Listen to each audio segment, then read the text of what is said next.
இருங்க இருங்க தள்ளுறாதீங்க. நான் என்ன சொல்கிறேன்னு கேளுங்க. என்னென்னா பாசம் வந்து எல்லார் மேலேயும் வைக்கிறது இல்லை. அண்ணன் மேலே வைக்கலாம், தம்பி மேலே வைக்கலாம், அக்கா தங்கச்சி மேலே வைக்கலாம், அப்பா அம்மா மேலே வைக்கலாம், பெத்த பிள்ளைங்க மேலே, கட்டிக்கிட்ட புருஷன் மேலே, எல்லார் மேலேயும் நம்ம பாசம் வைக்கிறோம். எல்லார் மேலேயும் பாசம் வைக்கணும்னா நாம் என்ன பாசம் வச்சுக்கிறோமோ அது அந்த சைடில் நம்மளுக்கு கிடைக்காது இல்லைங்களா?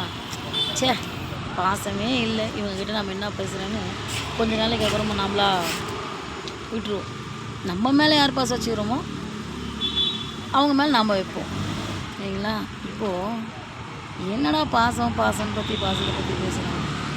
இன்றைக்கி இதே பாசம் இல்லாத எத்தனையோ பேர் காசு தான் உயிர், காசு தான் பாசம், காசு இருந்தால் உலகம், காசு இருந்தால் எதையும் வாங்கலாம் அப்பா அம்மாவை தவிர, இப்படியெல்லாம் யோசனை பண்ணுறாங்க. உண்மையாக பொய்யா ஏன்னு கேளுங்க.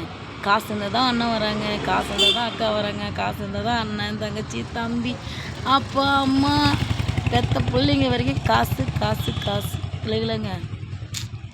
இந்த காசு யார் பாருங்கள் விலை கொடுத்து வாங்குது. ஆனால் ஒன்றுங்க, அப்பாவை மாத்திரம் வாங்கவே முடியாதுங்க. அப்பா அம்மானது ஒரு வகையான உயிர். அது காசுக்கெல்லாம் அஞ்சாது, பாசத்துக்கு மட்டும்தான் அஞ்சும் இல்லைங்களா? என்னென்னா எல்லாரோட ஒரு காலத்தில் இருப்போம், யாருமே இல்லாமல் ஒரு காலத்தில் நிற்போம். நம்ம அனாதையா எல்லாரும் நம்ம சாகிற காலத்தில் தான் பார்க்கலாம், பிறந்தப்போ பார்க்கலாம், நடுமயத்தில் எதனா ஒரு ஃபங்க்ஷன்னா பார்க்கலாம். மற்ற நேரத்தில் யாருங்க பார்க்குறோம்? என் குடும்பம், என் புருஷன், என் பிள்ளைங்க இப்படியே வாழ்ந்து லாஸ்ட்டில் யார் எல்லாமே போயிடுறோம் இல்லையா?